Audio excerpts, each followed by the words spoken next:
doon sa nangako at nagbigay ng kalayaan at buhay sa mga Kristiyano, which is God or Christ Himself, na nangako siya na tayo ay Kanyang ililigtas, papalayain sa kasalanan at bibigyan ng buhay na kumpleto. At nakakatuwa dito, mga kapatid, sa ating passage ngayong umaga, si Kristo yung nangako, ang Diyos ang nangako, ang Kanyang Ama ang nangako, si Kristo ang tumupad at ito ay in-apply niya at ina-apply niya ng patuloy sa mga mananampalataya. At yan yung makikita natin sa passage natin ngayong umaga. Kumpleto yung salvation na ibinigay ng Diyos sa atin. Makikita natin dito na tayo ay pinagkamatayan ni Kristo at ipinanalangin. Mga kapatid, kapag pinag-uusapan natin ang kaligtasan at buhay na meron ng isang Kristiyano dahil kay Kristo o sa gawa ni Kristo, marahil ang naiisip kagad natin ay yung pagkamatay ni Kristo sa krus ng Kalbaryo at ang muli niyang pagkabuhay sa ikatlong araw. Kadalasan, nakakalimutan na natin yung kanyang pananalangin bago mangyari yung kanyang kamatayan sa krus ng Kalbaryo. At makikita natin doon sa ating Old Testament scripture na binasa ni Brother Christian kanina at doon sa Hebrews din, chapter 7, verse 23 to 25, na ang office ni Christ as mediator of man and God para sa mga ihinirang ng Diyos, siya yung ating high priest. At kung titignan natin doon sa ating confession of faith na binasa kanina, si Kristo yung high priest na siyang nagre-represent o siyang mas higit doon sa mga high priest sa Old Testament, pagkat yung kanyang pag-aalay ng buhay ay once and for all, isang beses lamang, ang kanyang interceding ay effective pagkat siya'y anak ng Diyos. Kung titignan natin, sino ba naman ang Ama na siyang tatanggi sa kanyang anak? Kung tayong mga makasalanan, kahit pasaway yung ating anak, pag umiling yan sa atin, ibibigay natin. How much more yung isang righteous, holy na anak, perpekto yung kanyang pagsunod sa kanyang ama, na humiling sa kanyang ama na protektahan yung kanyang mga pinagkamatayan, ano yung amang dakila at banal at puno ng pag-ibig na tumanggi sa kanyang anak. So, ganito ka-effective yung panalangin ni Kristo. Kaya wag nating maliitin yung kanyang panalangin before doon sa kanyang kamatayan sa krus. Bagkus bigyan natin to ng mahalagang pagdadakila sa ating kaisipan at sa puso.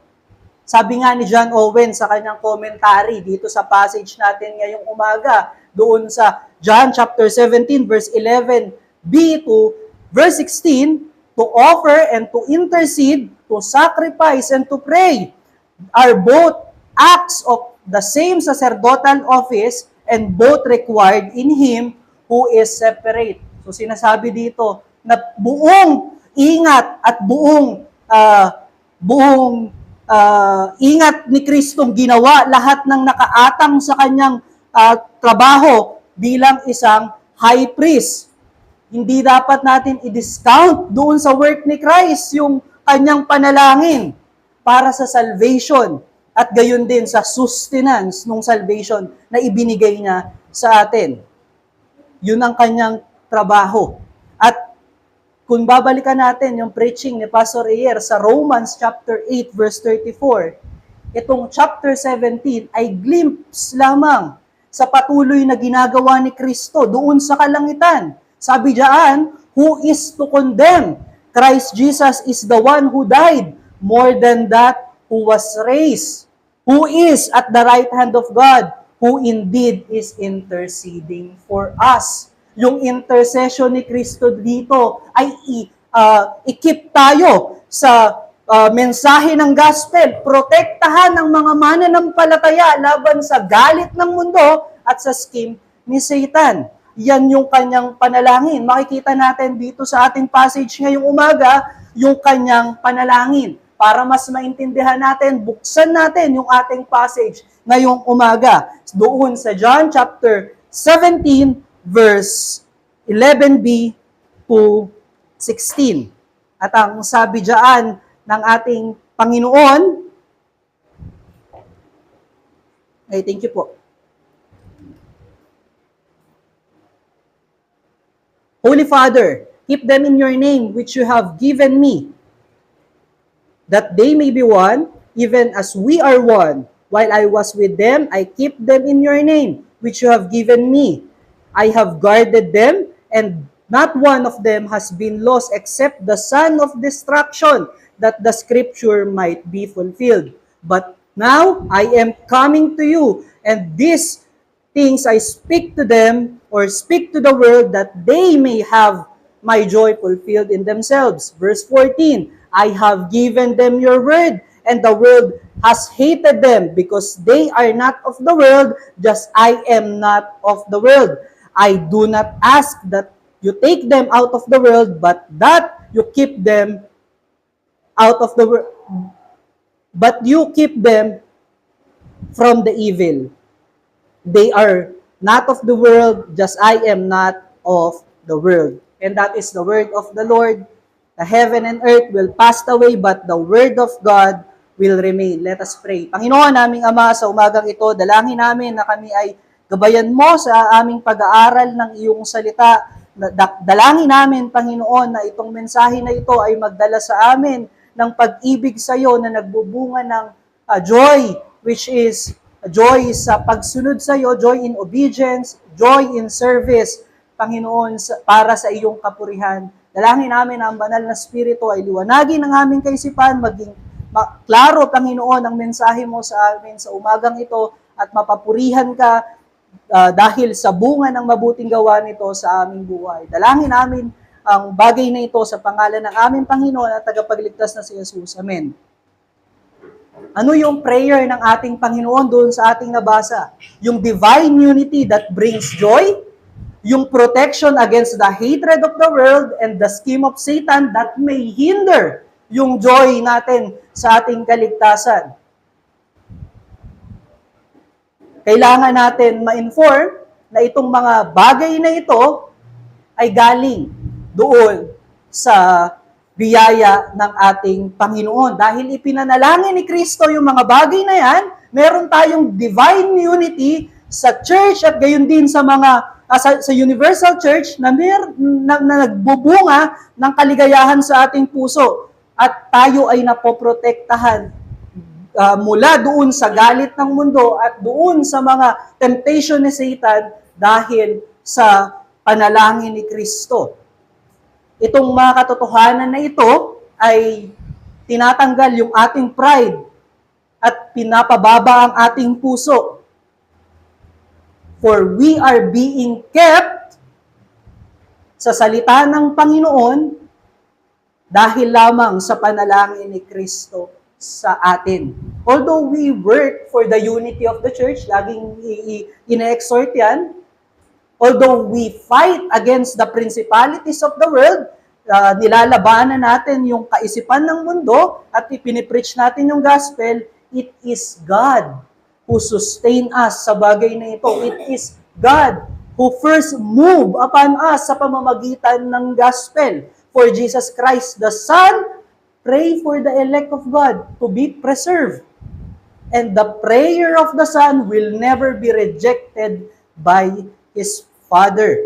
So makikita natin dito mga kapatid, kanino ba nanalangin si Kristo? Doon sa verse 11b, yung unang salita dyan na makikita natin, Holy Father.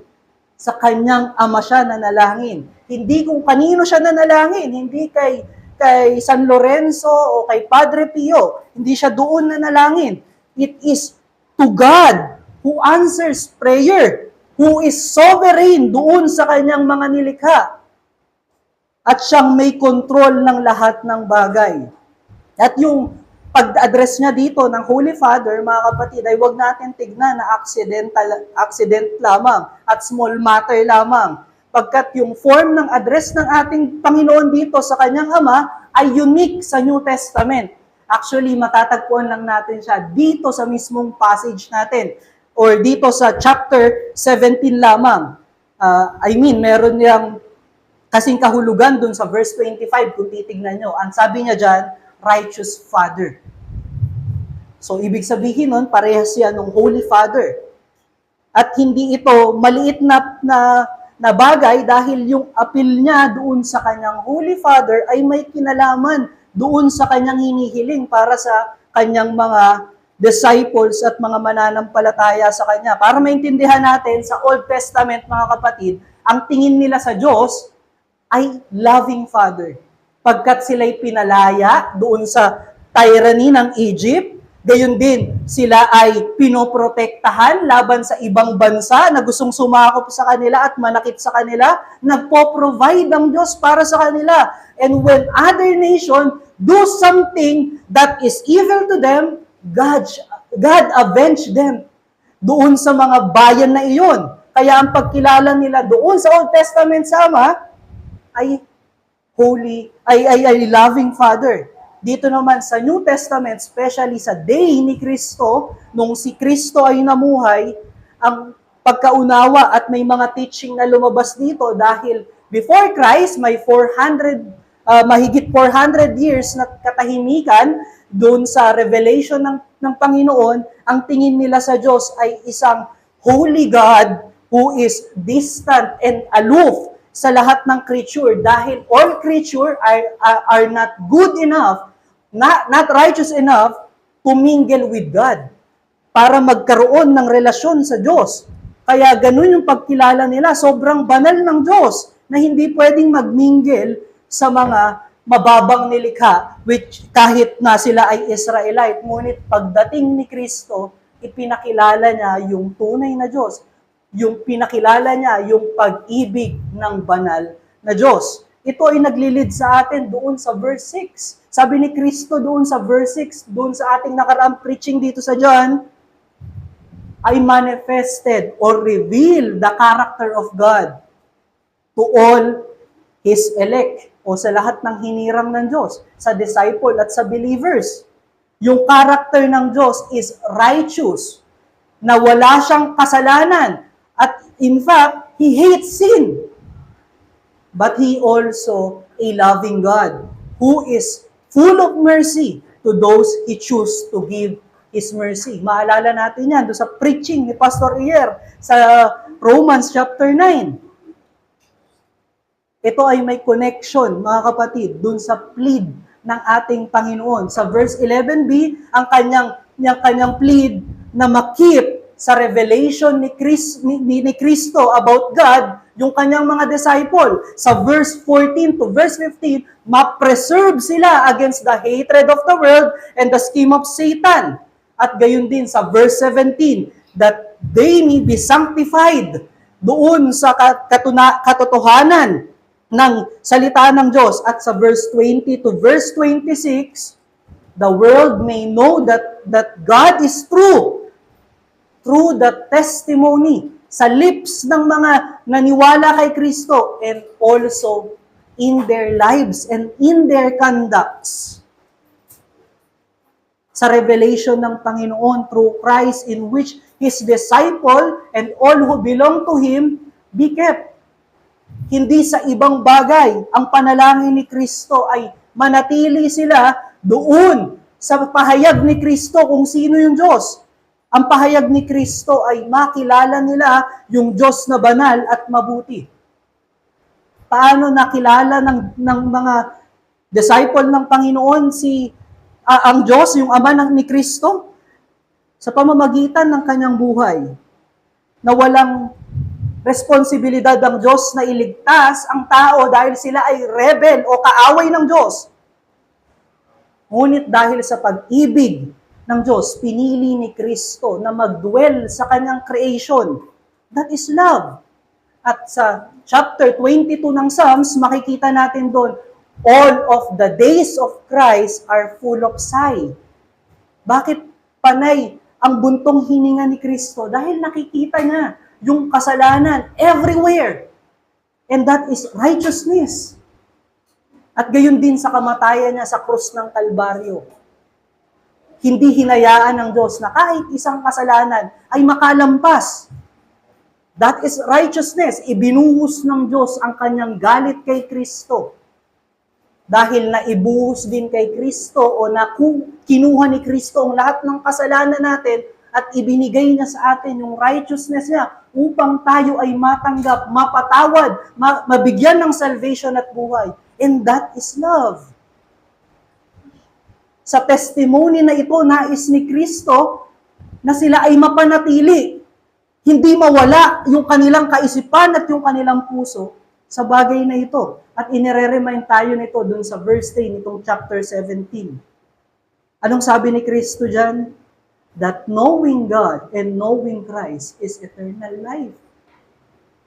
Meaning, He asked His Father to preserve them by His revelation so that they may have life that is aligned with the truth of God.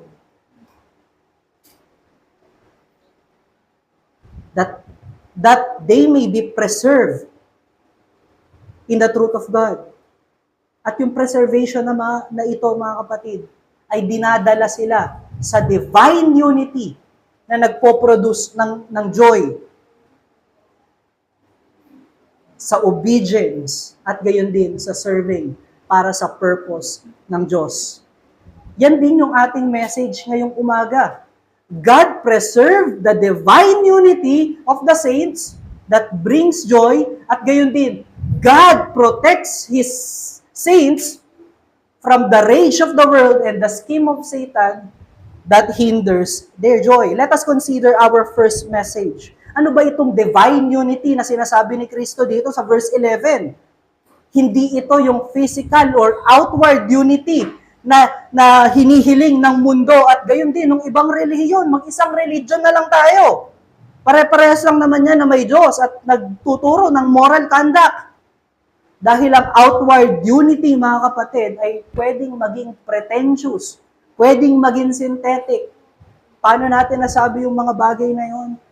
Pumunta tayo sa isang samahan na merong magandang layunin, pero meron ding mga ayaw nating ipinaglalaban. Diba, ang puso natin ay umaalma, yung kaisipan natin ay umaalma sa mga ayaw natin sa loob ng isang samahan na iyon, but yung Christianity is more than that. We have now a new citizenship. So lahat ng nabuhay kay Kristo, dahil kay Kristo, nabigyan ng buhay dahil kay Kristo, sila ay may unity. Ibig sabihin nito, mga kapatid, ang kanilang buhay ay lagi nang patungo sa iisang direksyon. Yung kanilang desire at yung kanilang will ay nasa iisang direksyon. Ito ay patungo sa kalooban ng Diyos at gayon din sa katotohanan na nakay Kristo. Pwede nating tignan yung divine example o yung example ng divine unity ng Diyos na ibinigay sa atin.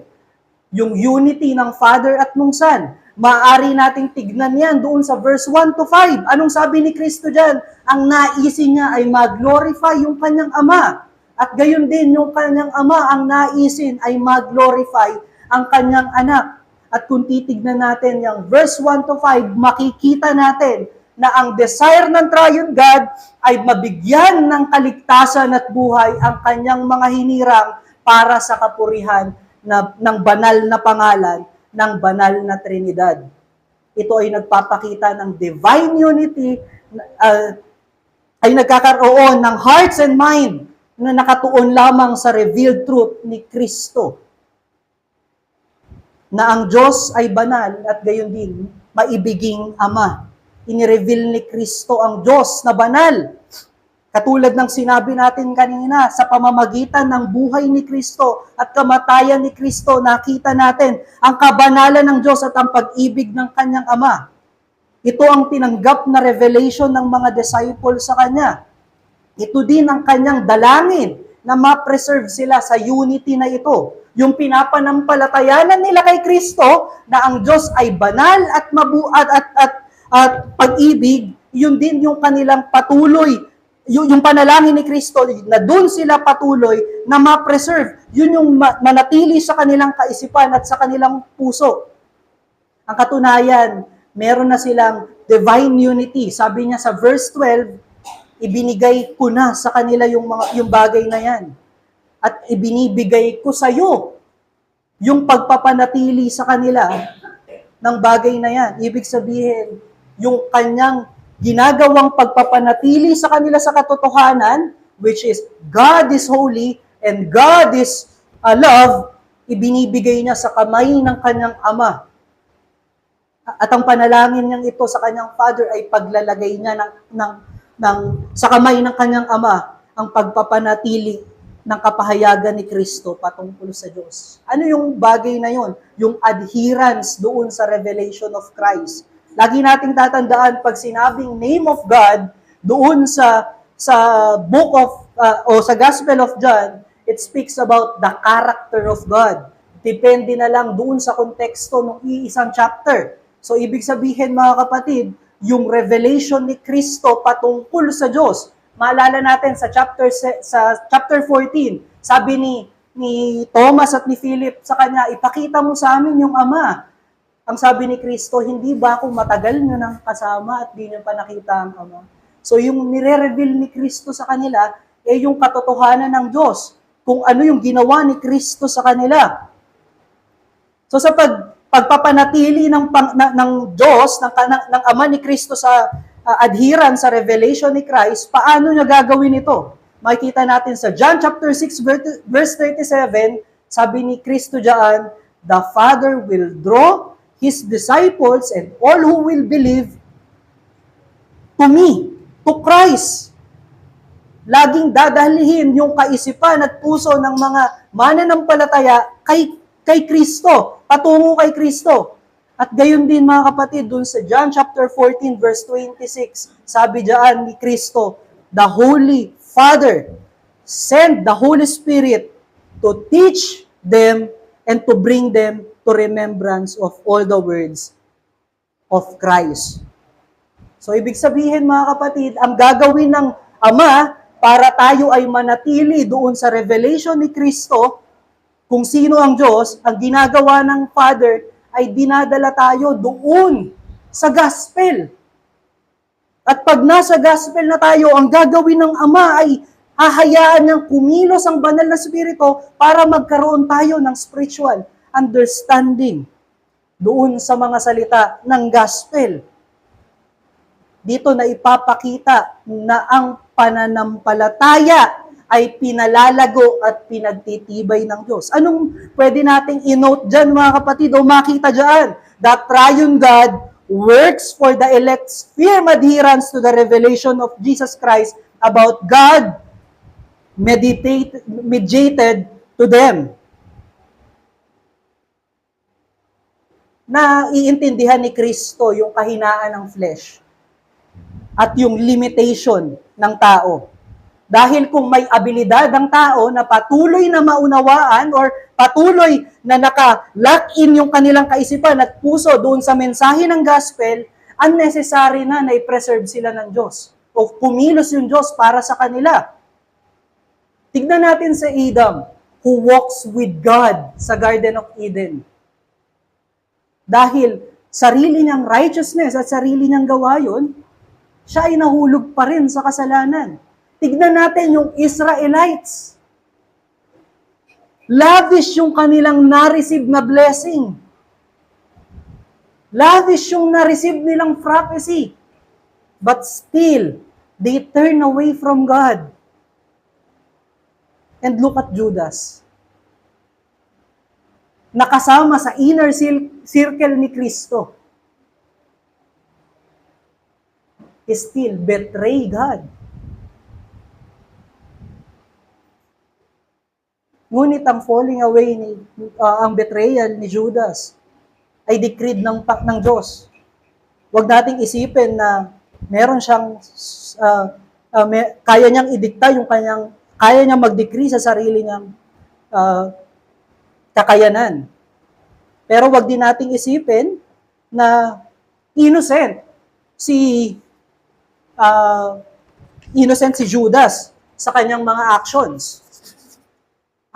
Dahil kung iisipin natin na siya ay na-decree lamang ito ng Lord, kaya niya nagawa, so innocent si Judas, magkakamali tayo. Balikan natin yung Romans chapter 9, tsaka Romans chapter 10. Yung magandang combination ng God's decree at gayon din human responsibility. Ang ibig sabihin ng God, na dinikri ng Diyos o tinakda ng Diyos na mag-betray si Judas, ay hinayaan na siya ng Diyos sa kanyang sariling desire at intent ng kanyang heart. Hindi siya binigyan ng sustaining grace ng Diyos upang hindi niya i-betray at para maunawaan niya na si Kristo ang anak ng Diyos at ang tagapagligtas.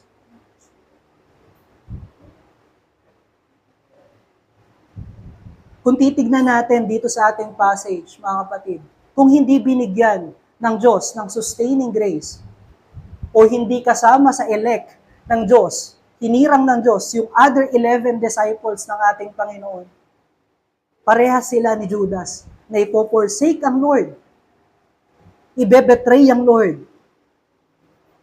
at mag-i-indulge doon sa kanilang sinful desire.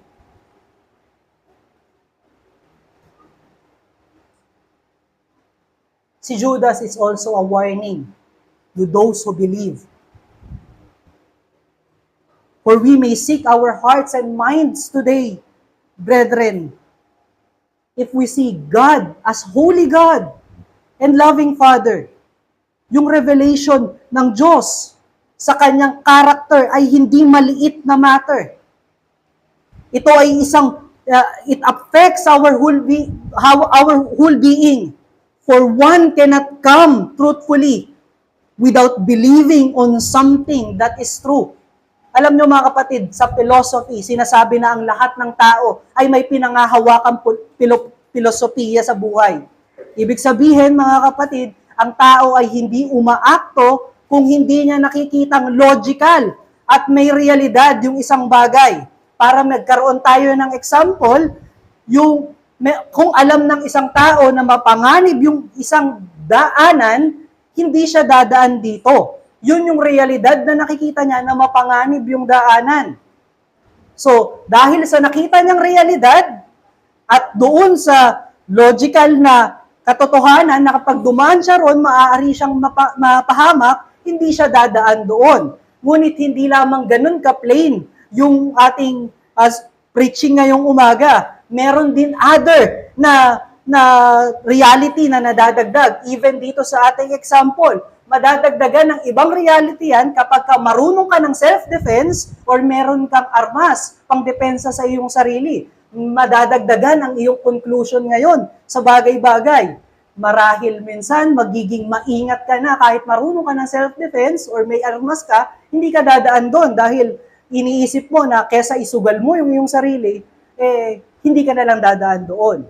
At yung isa naman, dadaan ako doon dahil kaya kong ipagtanggol yung aking sarili. So makikita natin, laging nagde-decide na umaakto ang isang tao ayon doon sa realidad na kanyang nakikita at sa katotohanan na kanyang pinaniniwalaan. Ganon din dito mga kapatid sa pananampalataya.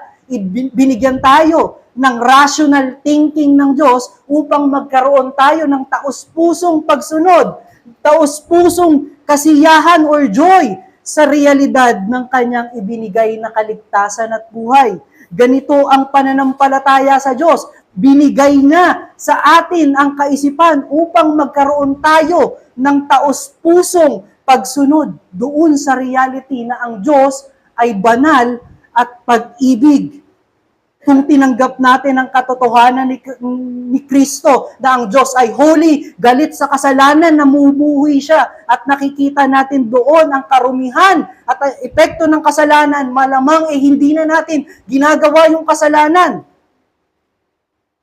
At kung nakikita natin yung pag-ibig ng Diyos mula kay Kristo, ang katotohanan na walang kakayanan ang tao na iligtas ang kanyang sarili, palaging mahina, ang kanyang naisin ay laging patungo sa kasalanan, at merong namatay dahil doon sa ating akto ng mga kasalanan, pupunta tayo at mananampalataya tayo doon sa pag-ibig na yun ang ating pangahawakan. Yung kapahayagan na ang Diyos ay banal at Diyos ay pag-ibig, ay nagpapakita na tayo ay vulnerable. Dito sa warning kay Judas, ipinapakita na vulnerable ang tao sa kasalanan, na mahina ang tao kung wala ang pagkilos ng Diyos. Kaya nga ipinanalangin tayo ni Kristo upang hindi tayo mapunta doon sa ating self-desire katulad ni Judas.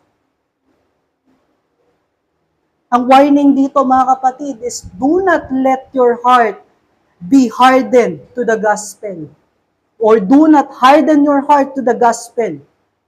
That if there is a chance to know God, maximize it, submit to it, deny your flesh and your own desire for the Word of God, which is the gospel of Jesus Christ, is the way that God also keep us. Ang panalangin ni Kristo, i-keep mo sila doon sa testimony ko. Ngunit yung testimony din ni Kristo, yung way para i-keep tayo ng Diyos sa Kanya. For the Word of God, which is the gospel, is the way of God in which He kept us. Do not give in to your own desire and your own judgment. Seek to know God and His will. Yung contrast ni Judas doon sa other disciple na ito. They are kept by Christ sa revelation ng Panginoon. Yan ay sinasabi doon sa verse 12. Yun ay work ng Diyos that they are kept in the revelation of Christ. They preserve or they persevere because God preserves them, letting them have spiritual understanding to the revelation of Christ.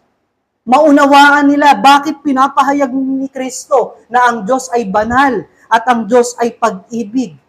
They remain loyal to the truth that Jesus is the Son of God and He is Christ. That is why they remain in Him even in the time of death. They remain in Him even in the time of death. Yes, sasabihin natin, dininay ni Peter, si Christ. Tumakbo lahat ng disciples. But they remain in their faith in Christ. Yes, they deny. Yung act nila is, dun sa fear na nararamdaman nila is they deny yung presence ni Christ, but they do not deny their faith in Him. Kaya nga sila nagsama-sama sa upper room pagkamatay ni Kristo. They waiting doon sa dapat nilang gawin o instruction ng Diyos. Ano yung resulta nito sa kanilang buhay nung sila ay patuloy na pine-preserve ng Diyos sa katotohanan ng kanyang testimonya? It is joy. The mutual joy na nanggagaling kay Kristo. Yan yung pinag-aralan natin dun sa John chapter 15 verse 9 to 11.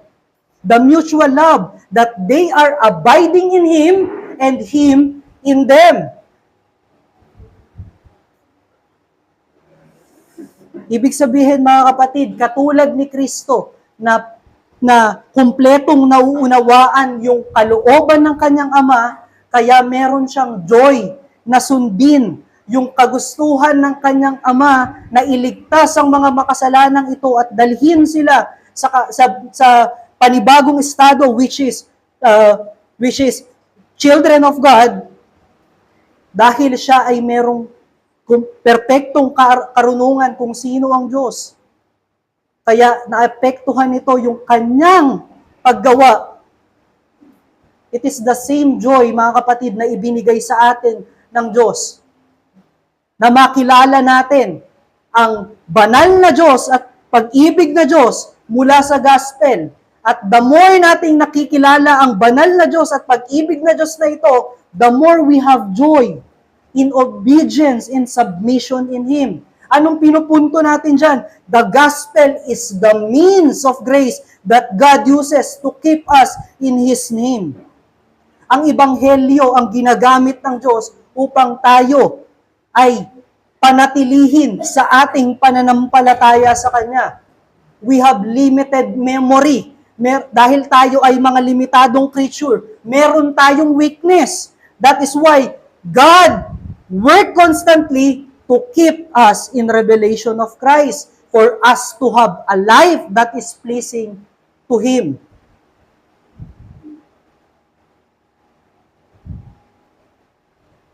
May limitado tayong memorya, mga kapatid. At huwag tayong magmalaki na palagi nating maaalala yung gospel sa lahat ng pagkakataon. Yan, kung naaalala mo iyan, iyan ay dahil sa gawa ng Panginoon. Yan ay gawa ng banal na Espiritu.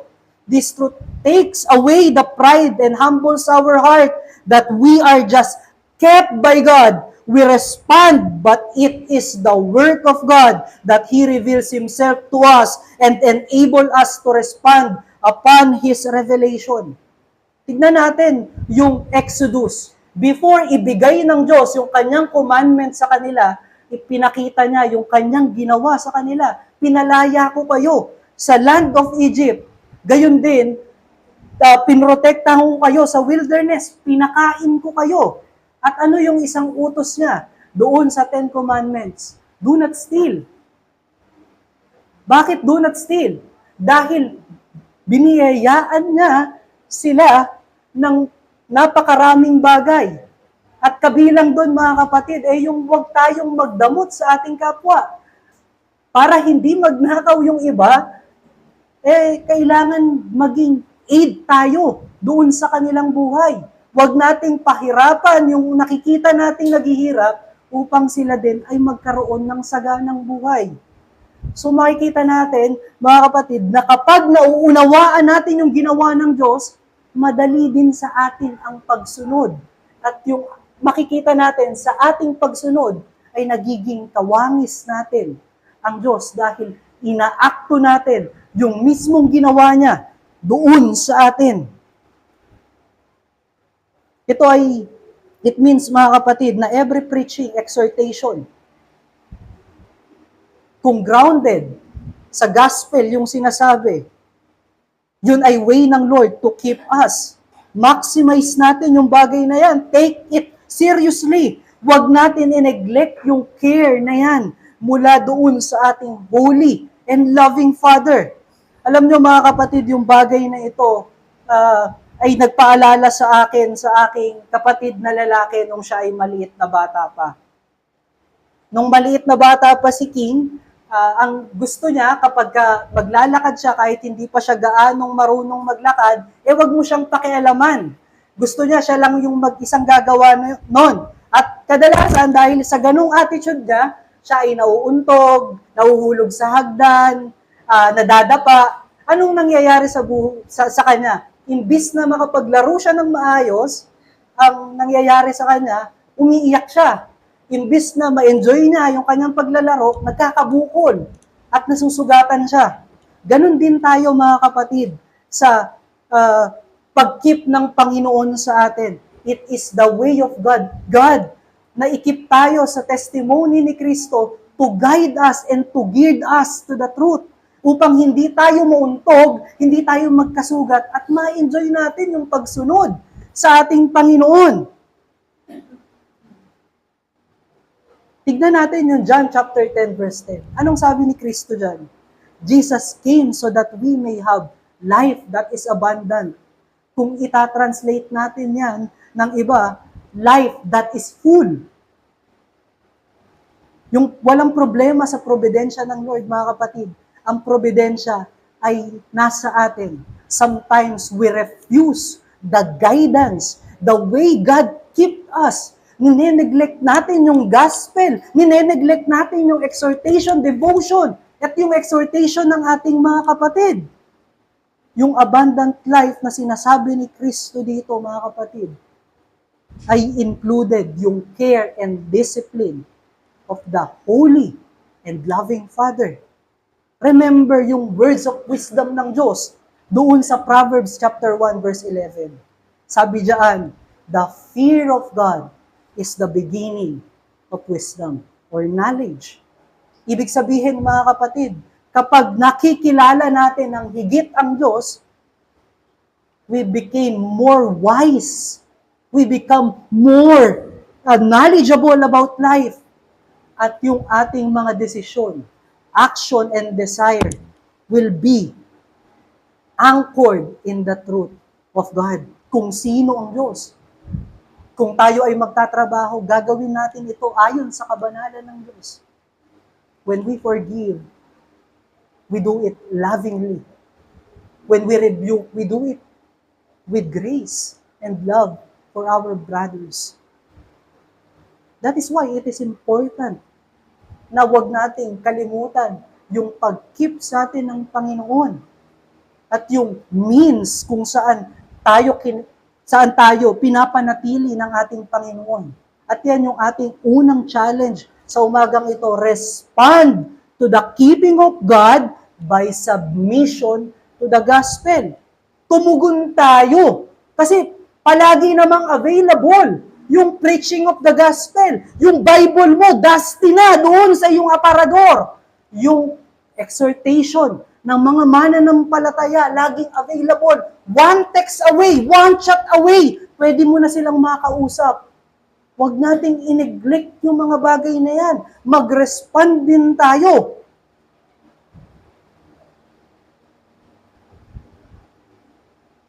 At ang kahalagahan niyan, mga kapatid, siguro meron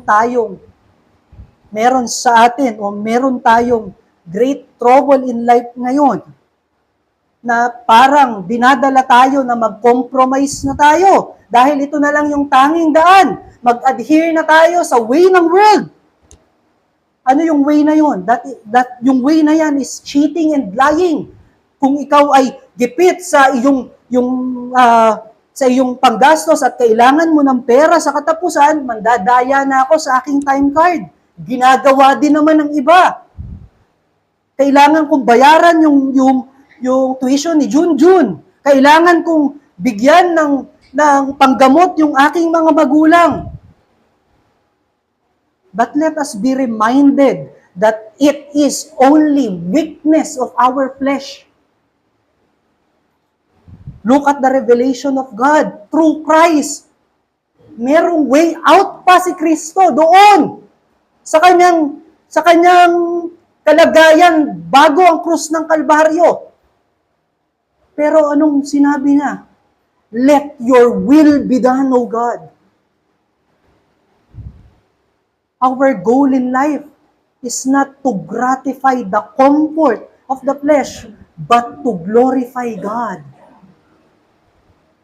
Kung tayo ay nasa situation na tayo ay tututukan ng barel, kung mabubuhay tayo kung i-deny natin si Kristo o mamamatay tayo dahil sa ating pagtindig sa kanyang salita, better to die to glorify God than to sin and rotting our soul inside. Perhaps meron ditong continuous pa rin sa kanyang sinful way dahil sa kanyang paboritong sin.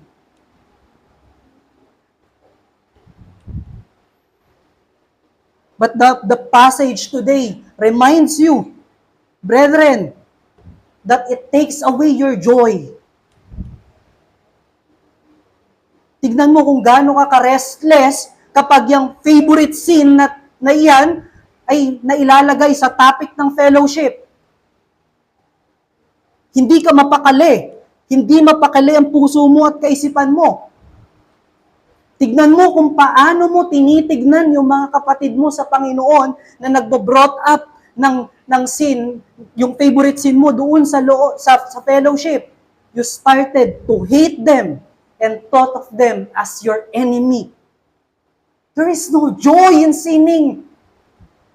Remember the words of David dun sa kanyang magandang repentance sa Psalm 51 verse 12.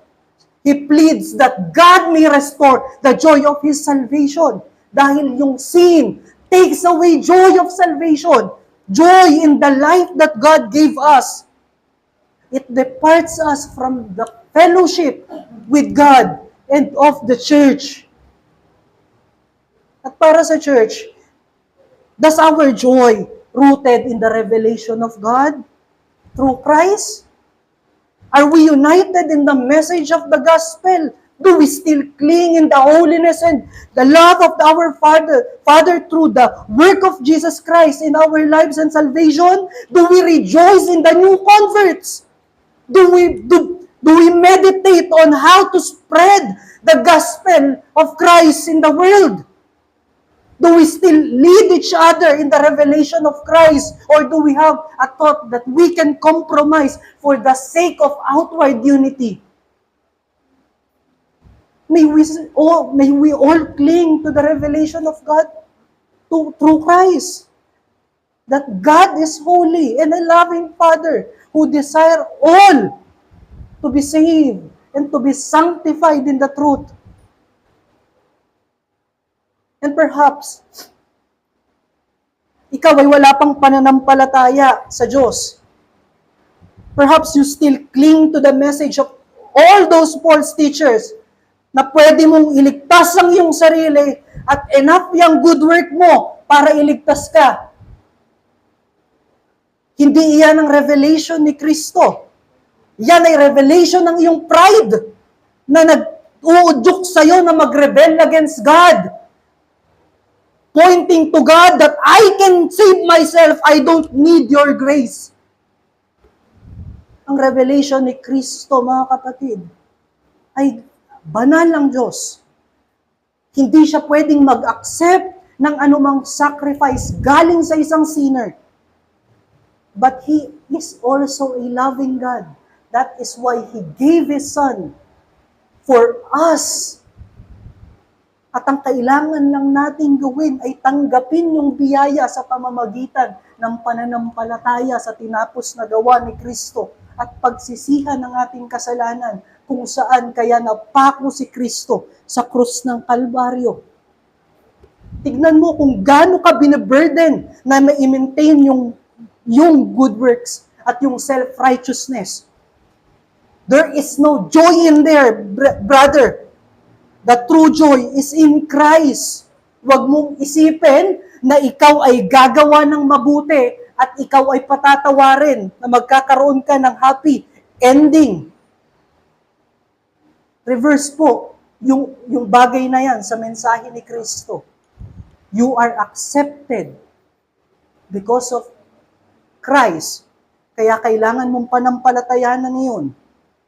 At pwede ka nang gumawa ng mabuti. Which pleases God. Epekto lamang yung mabuting gawa. Hindi iyan ang nagliligtas. In fact, epekto yan ng kaligtasan. And that leads us sa ating second point. God protects His saints from the rage of the world and the scheme of Satan. Lahat ng believer ngayon ay align na doon. Yung buhay nila ay align na sa revelation ni Christ. The Lord said that He has given them the revelation of the Father to His disciple and they receive it and believe it, and now they are not of the world, just as Christ not of the world. Hindi na sila kabilang sa mundo. Ibig sabihin, bagamat ang isang Kristiyano ay nagmula sa mundo, sila ay hindi na kabilang sa mundo dahil sila ay kinuha ng Diyos mula sa mundo at ginawang bagong nilalang. Best explain yan, mga kapatid, ng 2 Corinthians 5:17. Ano sabi sa 2 Corinthians chapter 5 verse 17? If anyone is in Christ o believes in Christ, he is a new creation. Ang isang bagong nilalang o ang ipinanganak sa Espiritu at anak na ng Diyos ay different from the world.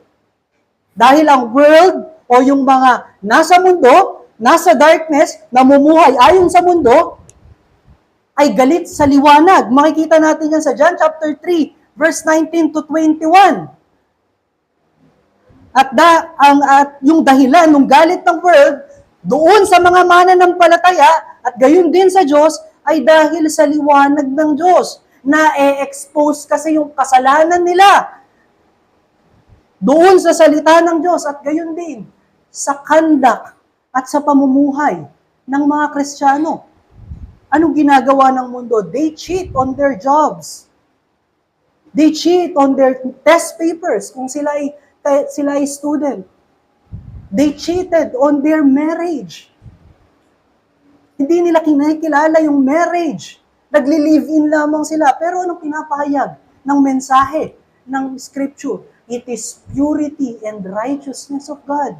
That is why they hate God and they hate those who believe and live according to that truth.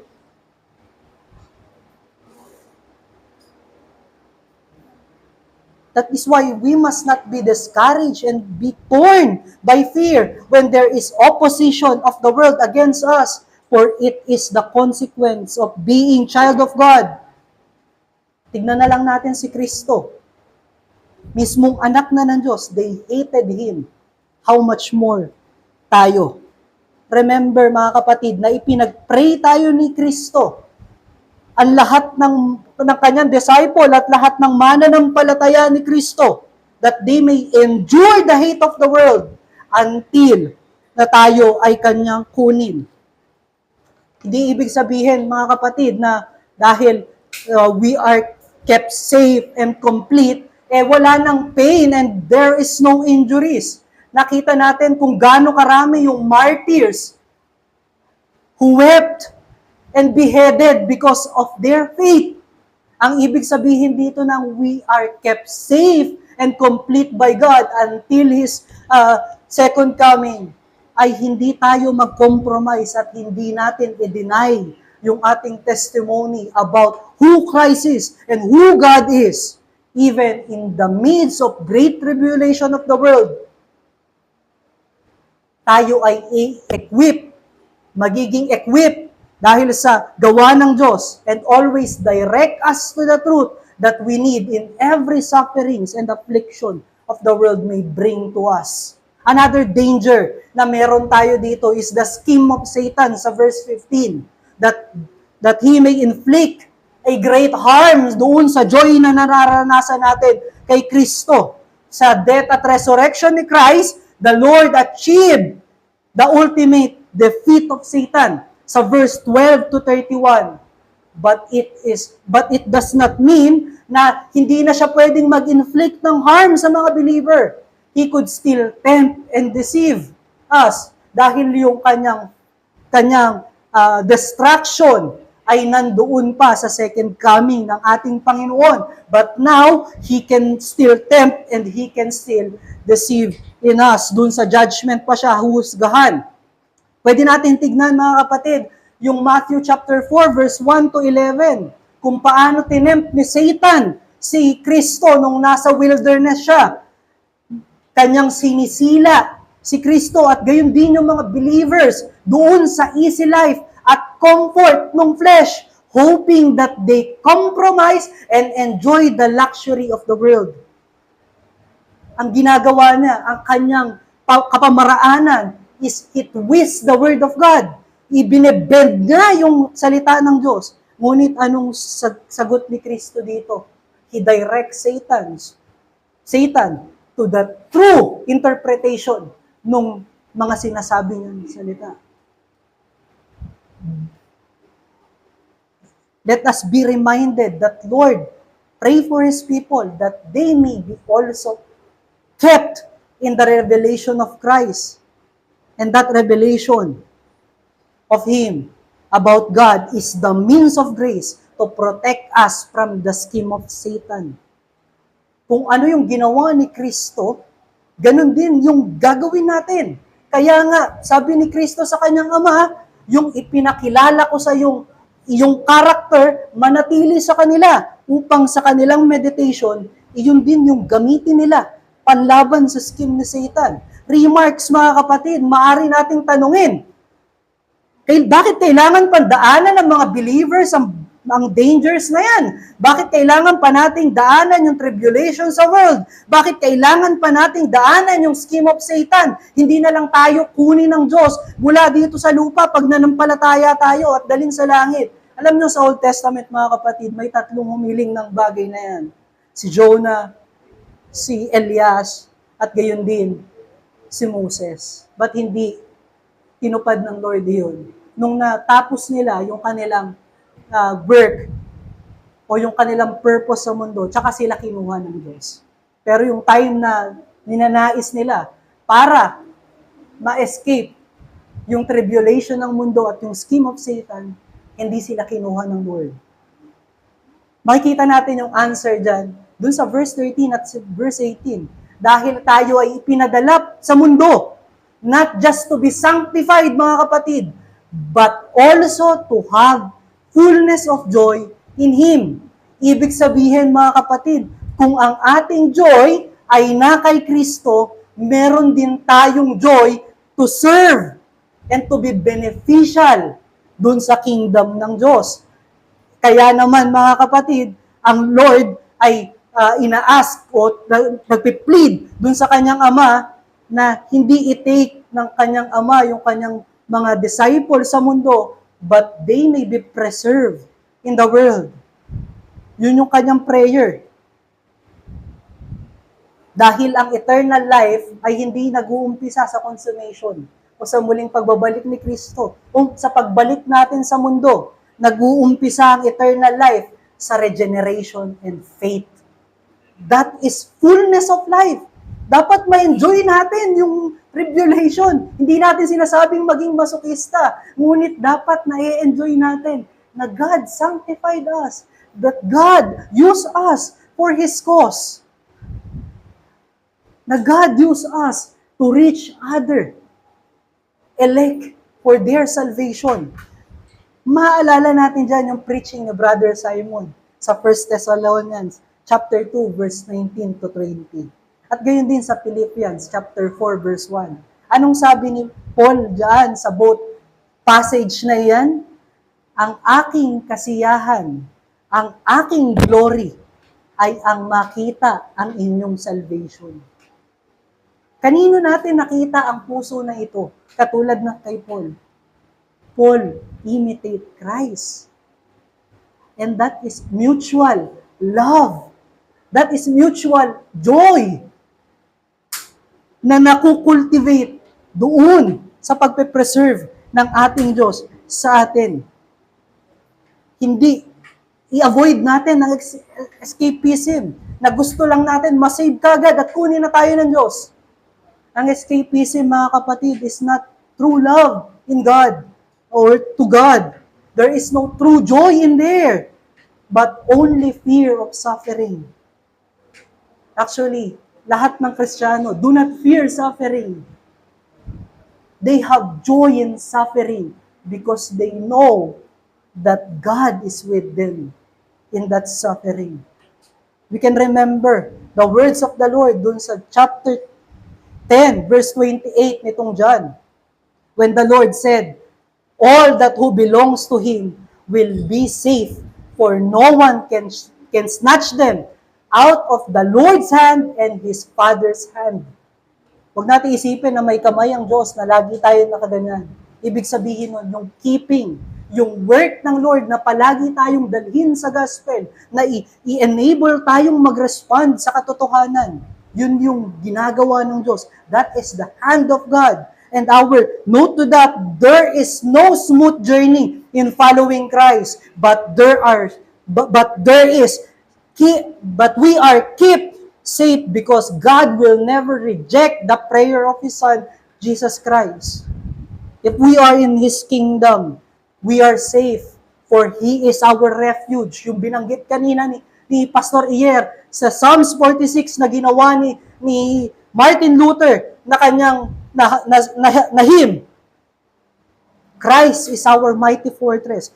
God is our mighty fortress. Remember the time when the Lord and His disciple sailed to get to other side of the river. Doon sa Mark chapter 4 verse 35 to 41. Yung kanyang mga disciple ay nagpanik dahil may dumating na bagyo sa gitna ng kanilang paglalayag, sa gitna ng river, at sila ay ginising nila ang Diyos at ang tanong nila, hindi ka ba nababahala? Wala ka bang pakialam sa atin? At pagkatapos i-rebuke ni Kristo yung storm, ang tanong ni Kristo sa kanila, why are you still afraid? Have you still no faith? Ang ibig sabihin ni Kristo dyan, Hindi nyo ba na-recall yung mga ipinahayag ko sa inyo kung sino ako? Dahil kung naniniwala kayo na ako ang Diyos, ako ang Kristo, magkakaroon kayo sa inyong kaisipan na I will not leave you perishing. I will not forsake you. Gayon din sa atin mga kapatid. Sometimes nagko-compromise tayo doon dahil sa pressure ng mundo at gayon din sa scheme ni Satan kasi nag-fail tayong i-remind yung ating sarili o tumugon doon sa pagkip ng Panginoon sa atin sa kanyang katotohanan. Easily tayong shaken by the pressure of the world and our suffering because we forget to remind ourselves of the blessedness we have in Christ. We easily be tempted because we forgot to remind ourselves that about our new citizenship in the kingdom of God. That is why our very necessity is the gospel of Christ, who increased our knowledge and understanding on who God is and what He has done to us. Kapag tayo ay nasa gitna ng great pressure, ng galit ng mundo, at gayon din ng temptation ni Satan, at pagka nagkakaroon yung puso natin ng galit dun sa pagkakataon na iyon, as if sinasabi natin sa Panginoon, wala ka bang pakialam sa amin? Nakakalimutan natin na He will never leave us perishing. He will not forsake us. And He is our mighty refuge. Dahil nakalimutan din natin, patuloy na tignan kung gaano kabanal ang ating Diyos at gaano ka-loving ang ating Father. Ang pinupunto natin dito, the gospel is the means of grace that God uses to safeguard His children. If we are saturated in the gospel, we are not easily persuaded by the pressure of outrage of the world and the scheme of Satan. For we know who our Lord and Savior is, and who is our Father who is in heaven. And we will know who we are and what our true joy is. Pag nakikita natin at palagi nating nililimi yung gospel, ito yung nangyayari sa atin. Nakikilala natin yung kabutihan ng Diyos sa pamamagitan ni Kristo. At natatakot tayong lumagpas dun sa kabutihan ng Diyos na yon dahil sa kabanalan ng Diyos. At nakikita natin kung ano na tayo ngayon. Let us be reminded doon sa words ni Apostle Paul, doon sa Colossians chapter 3, verse 1 to 3. And let us read that passage. Mga kapatid, ang sabi ni Apostle Paul dyan, at nawa ay lagi nating i-remind yung ating sarili sa bagay na yan. In fact, itong passage na to ay pinreach sa akin ni Pastor Iyer nung nag-uumpisa tayo sa Reformation. Sabi dyan, verse 1, if then you have been raised with Christ, seek the things that are above, where Christ is seated at the right hand of God. Set your minds on the things that are above, not on the things of the world. For you have died, and your life is hidden in Christ. Or hidden with Christ in God. Anong ibig sabihin yan, mga kapatid? Set our minds sa greater things. Set our minds to righteousness and holiness of God, that we might be persuaded by the word to live holy and gracious like our Father who is in heaven. Let our lives hidden in Christ, that we might kill our sinful desires of our flesh. Let us be moved by the word of our Lord dito sa verse 16 ng John chapter 17. We are not of the world. Just as Christ not of the world. We are not of this world. For Christ bring us to heaven, into His kingdom, into the presence of His Father. And that is our second challenge, brethren. Be reminded by the gospel that you are a child of God. Be reminded by the preaching of the word. You are not belong to the sinful world. Be reminded of the grace of God doon sa buhay ni Kristo, that you may be gracious to others. Be reminded sa sacraments, those who partake belongs to the covenant of grace. Meron ka ng bagong citizenship. You are a new creation, brothers. Be reminded in prayer. Sino ang pinanalangin ni Kristo dito? Verse 6 to verse 11a. Yung mga hinirang at nananampalataya kay Kristo. Sa ating pagtatapos, mga kapatid, our greatest necessity is the revelation of God in our lives. That is why the Lord prayed that His Father, before He gave Himself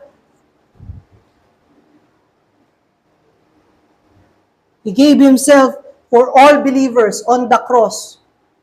He handed us in the great care of His Father, knowing His Father is holy and loving God, who will preserve us and sustain us. Tignan natin ulit yung verse 11b, mga kapatid. Sabi ni Leon Morris sa kanyang commentary, diyan, yung in-reveal ni Kristo na Holy Father, which is Holy and Loving Father, ay kanyang hinihiling na umaktong Holy and Loving Father sa kanyang mga disciple upang mapanatili sila doon sa pagkakaalam na ang nagligtas sa kanila at umiibig sa kanila ay Holy and Loving Father.